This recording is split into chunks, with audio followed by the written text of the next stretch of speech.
Y así ingresamos al bloque formativo del día de hoy. Para ubicar a toda la audiencia en tema, me parece importante rescatar los últimos elementos dentro del contexto en el que nos estamos moviendo. Y justamente una de las cosas que estamos trabajando en relación a cuánto conocemos de nosotros mismos es lo que denominé las creencias míticas, es decir, las falsas creencias respecto de uno mismo.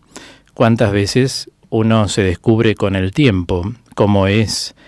Y hemos estado poniendo nuestra mirada a ciertos ítems de la vida. Estamos ahora en los sentimientos.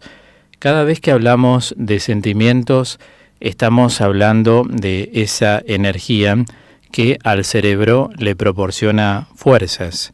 Recordemos que los sentimientos no es lo mismo que hablar de sentimentalismos.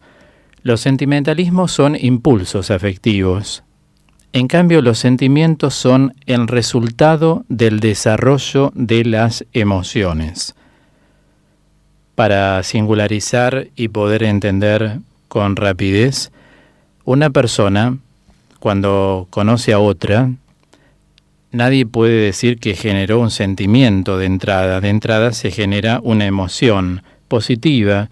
La gente dice, tengo una nueva amiga, tengo un nuevo amigo, y así se comparte eso que es una emoción. La emoción es una agitación interior, un algo donde las personas se unen de un corazón a otro, es decir, desde la intimidad propia del ser humano. Hay una cosa interior que une a la persona con la otra. En cambio, un sentimiento, al decir que es el resultado del desarrollo de las emociones, tiene que haber todo un proceso de maduración para llegar a decir que una persona tiene verdaderos sentimientos.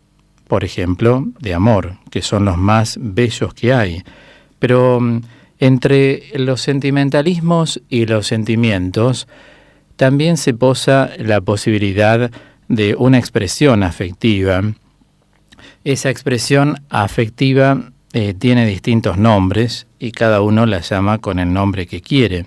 A veces hay personas que utilizan el nombre interés, hay un interés por la otra persona, también hay un algo, dicen otras personas, un algo que me moviliza, me mueve, por ejemplo la admiración. Admirar a una persona es algo bueno, quiere decir que uno no deja de sorprenderse, y el carácter así de sorpresa, de novedad, que uno necesita tener instalado en la vida, también es muy necesario. Las personas que no se sorprenden son personas estatizadas en la vida, y algunos no se sorprenden no porque no quisieran sorprenderse, sino que realmente no están animadas en este contexto, no tienen a nadie que los estimule, porque es una vida sin sorpresas, es una vida sin un llamado que diga hola, ¿cómo estás? Es una vida donde la palma de la mano no se conoce sobre el hombro o sobre el rostro, es una vida donde nadie te pregunta si te fue bien o te fue mal o cómo estás así en general. Es decir, el carácter de sorpresa es importante que lo instauremos en caso de que alguien lo haya perdido en la vida. Instaurémoslo. Se puede instaurar abriéndose. Cuando una persona es servicial, siempre va a ser sorprendida por también gestos de generosidad. Como decimos muy clásicamente en la vida de Dios, nadie le gana a Dios en generosidad. Y es cierto, la divina providencia de Dios es abundante en todos los sentidos de la vida. Por eso digo, admiración es una palabra muy buena. Más de una vez hemos separado en la formación el verbo admirar del verbo, si se quiere, adular. Adular es una cosa donde la mentira se hace presente, donde la ausencia de sinceridad también se ausenta. En cambio, la admiración es un gesto que se provoca desde lo que se llama en filosofía la cogitativa, es decir, esa facultad que tenemos de poder apreciar las cosas. La gente que aprecia, la gente que valora, realmente es agradecida porque tiene un contacto con algo que recibe. Así nos pasa a todos en la vida. Desde un ejemplo clásico, la gente que está bien atendida por un médico va y le lleva una botellita de vino, le lleva algún regalo, porque es un modo de devolver con una atención algo que uno recibe de la otra persona. Y así se da en la vida con muchas cosas. Quiero decir que entre las emociones y los sentimientos ya que conocen un grado de maduración, están también la admiración, está el carácter de sorpresa, está el carácter de novedad. Una persona novedosamente se moviliza por algo. Nunca, a veces pasa con nuestro programa, ha pasado con muchas veces en distintos programas que conduje, la gente se queda como choqueada por una novedad, un modelo de programa distinto de lo habitual, un rubro distinto y con movimientos internos distintos, les gustó, se sintieron enganchados con el programa y es así que siguieron adelante a través del tiempo, de los años, en las distintas radios en las que he trabajado. Entonces llegamos a un punto clave en que nos detuvimos en la posibilidad de poder contemplar entre lo que podemos llamar sentimientos luminosos de aquellos que son oscuros. Y dijimos que todos son nuestros, nos pertenecen y de algún modo encapsulan toda nuestra historia. Pero, ¿qué hacemos con los sentimientos oscuros? Ese es el punto de referencia, ya que con los luminosos iluminamos nuestra vida. Esos sentimientos oscuros hoy los podríamos llamar ambivalencias. Por ejemplo, ¿se puede querer y criticar a la misma persona? No, hay algo que dentro de uno anda mal. ¿Se puede admirar y adular a la vez? No, se ve que hay algo que está mal. ¿Se puede amar y odiar a la misma persona? Para no irme tan a ese extremo, amar y rechazar a la persona que uno cree que ama, a veces rechaza, como pasa en las parejas, muchas veces se aman y se rechazan. Hay unas ambivalencias que son totalmente indefinidas. Por eso es importante, cada uno según el grado de madurez que haya logrado en la vida, poder definir sus sentimientos y ser fieles a aquello por lo cual se opta. Lo mismo nos pasa en el plano religioso. Cuando uno ya se definió con un compromiso evangélico, ya sea con un carisma o con otro, uno tiene que ser fiel a ese carisma y no moverse de allí, porque solamente la persona que anida es la que crece. El que no hace nido y anda de acá para allá nunca crece. Las personas que crecen son las personas que se estabilizan, primero afectivamente, luego carismáticamente también, según el llamado que tenga de Dios cada uno, y allí donde el Señor invita a servirlo y en qué parte de la iglesia, ¿verdad? A partir de este planteo de sentimientos oscuros y luminosos, empezamos a ver dentro de lo oscuro los puntos claves que pueden ayudarnos a hacer un discernimiento. ¿Por qué están esos sentimientos oscuros dentro de nosotros? Una de las cosas que hemos sacado a luz es el control de la semántica, es decir, no tergiversar ni malversar las palabras, los conceptos, las frases que cada uno de nosotros esboza, tanto interiormente como esbozar en un plano de articulación del lenguaje. ¿Cuántas veces uno dice, pero dijiste tal cosa? Y la persona dice, sí, pero en realidad quería decir otra. Bueno, hacete responsable de las palabras que pronuncias. O sea, porque cada persona entiende según las palabras que se usan. De ahí en más el control de la semántica, o sea, del uso del lenguaje. Por otro lado, el domingo pasado he puesto la mirada en un problema que es el de los prejuicios y empecé a hablar y desarrollé el tema de los prejuicios. Hoy les propongo tener en cuenta todo lo que la imaginación puede estar proponiéndonos. Porque la imaginación, si bien es un sentido interno que Dios ha dado a cualquier ser humano, sabemos que la imaginación trabaja con imágenes, o sea que hay una capacidad activa de la mente que va dibujando o desdibujando, porque uno imaginariamente puede pensar bien como también puede pensar mal de una persona. Por ejemplo, hay gente que dice, apenas la veo, me doy cuenta cómo es. No somos magos, en un sentido no de la magia, digamos como casi deporte que se practica, sino magos en el sentido de adivina adivinador.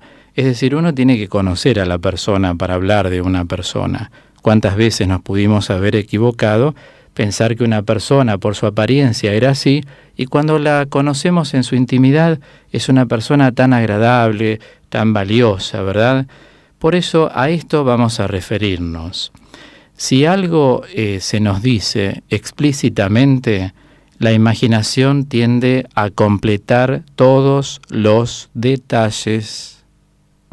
Por admirable que sea en su mecanismo y en sus pinturas, digamos así, la imaginación es una fuente perpetua de errores, no porque traicione a la verdad.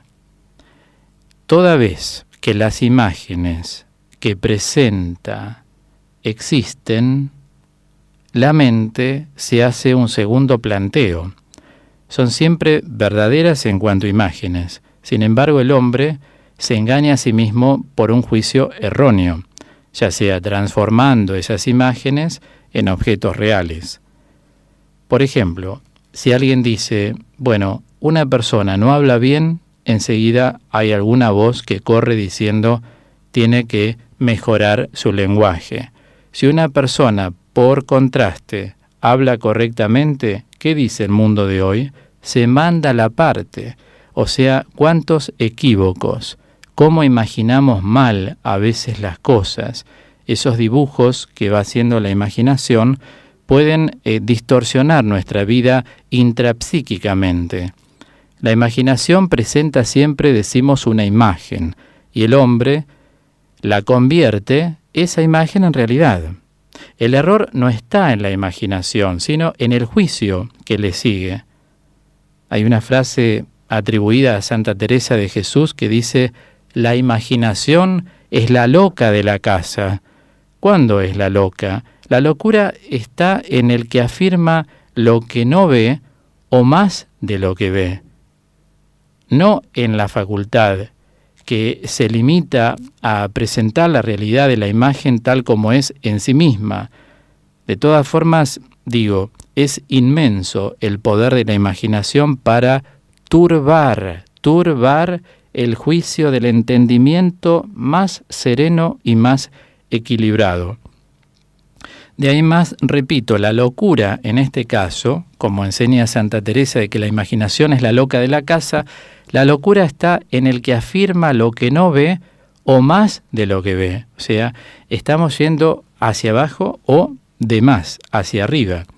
Pero el oyente también, creo yo, tiene que evaluar, cuando uno oye algo que se dice, tiene que evaluar las cosas desde no sus sentimientos solamente, con objetividad.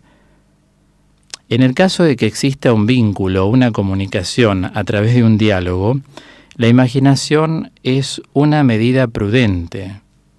El hablante deja a la imaginación del oyente la menor cantidad de espacios vacíos posibles.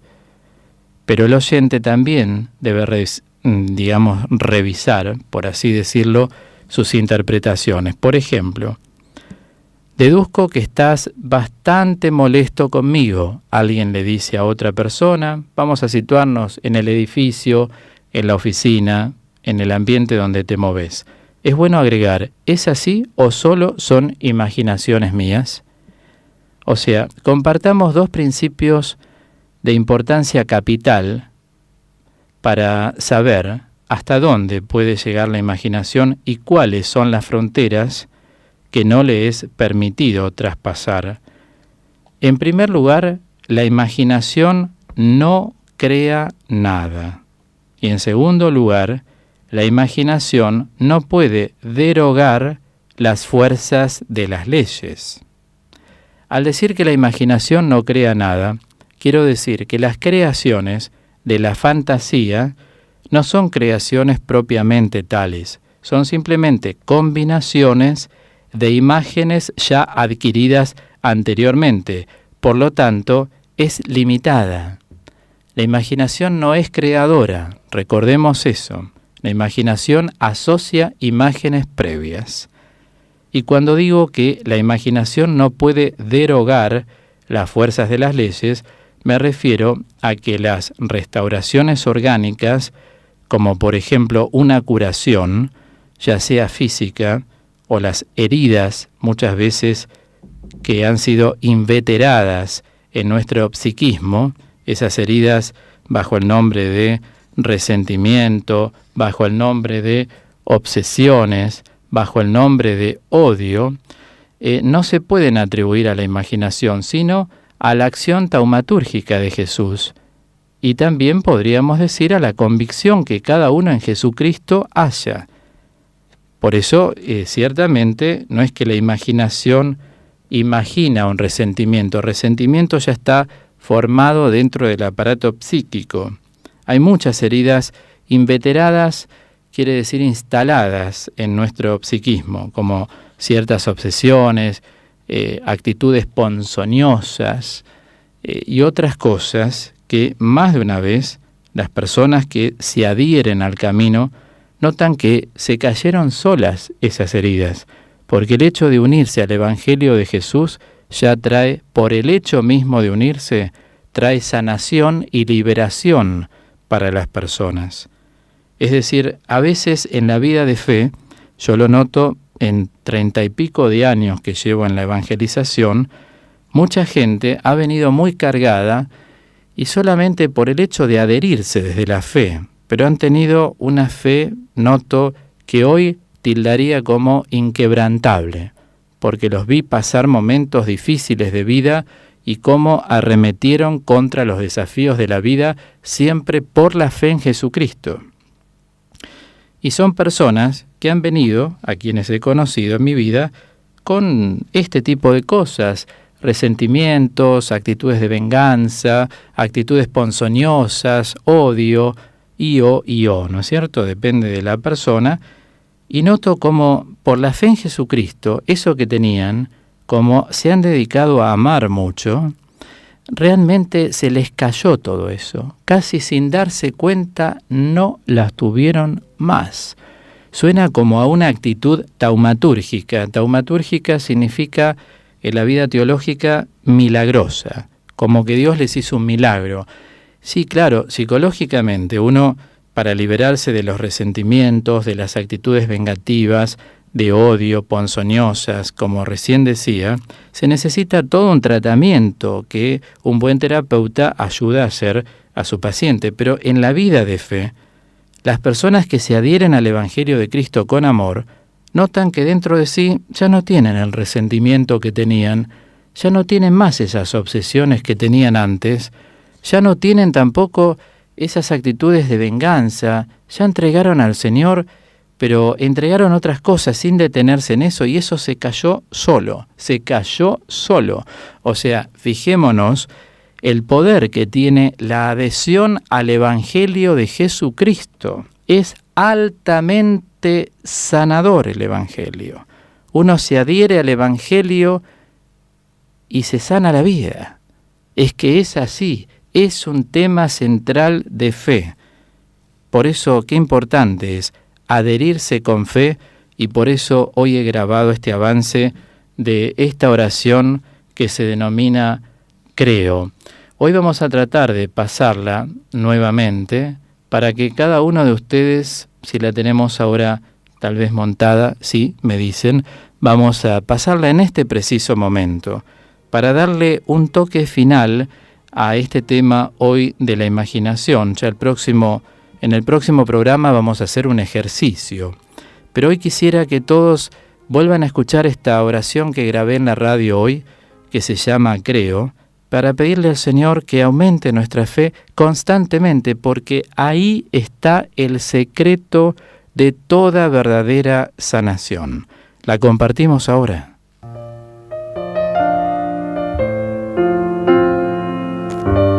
Creo, aunque todo se oculte a mi fe.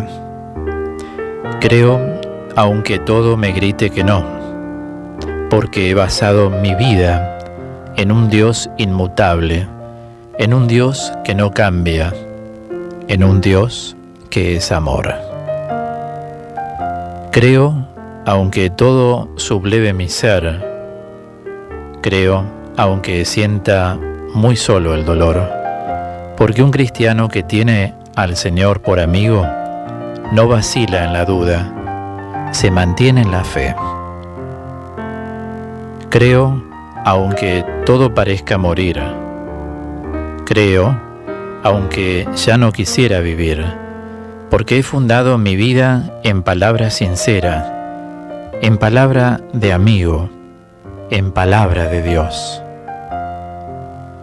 Creo, aunque veo a los hombres odiar. Creo, aunque vea a los niños llorar, porque aprendí con certeza que Él sale al encuentro, en las horas más duras, con su amor y con su luz. Creo, pero aumenta mi fe.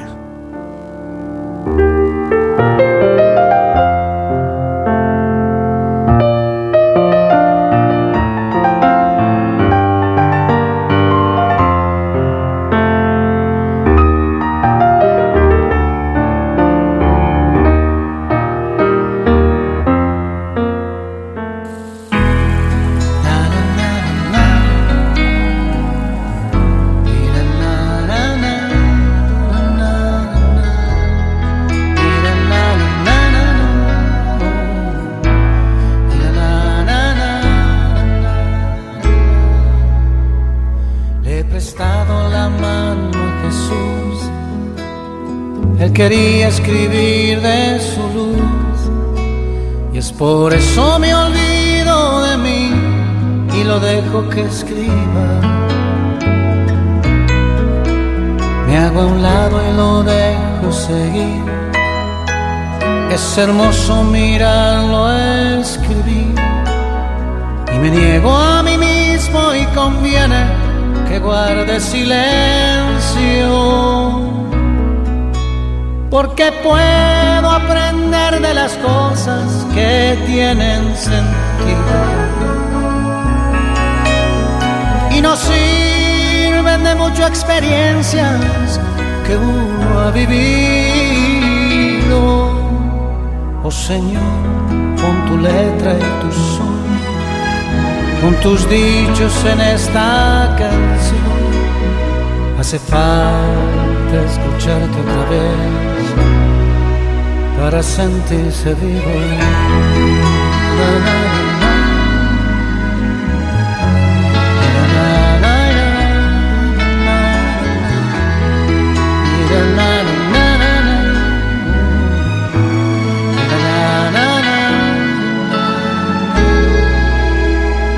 Y me sigo dejando llevar. No querría que hubiese un final. Es que cada palabra que escribe me llena la vida.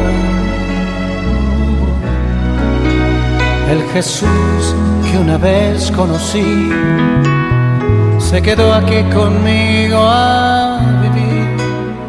Yo no cambio por nada del mundo esta gran alegría. No, no, no. Porque puedo aprender de las cosas que tienen sentido y no sirven de mucho experiencias que uno ha vivido. Oh Señor, pon tu letra y tu son, pon tus dichos en esta canción. Hace falta escucharte otra vez para sentirse vivo.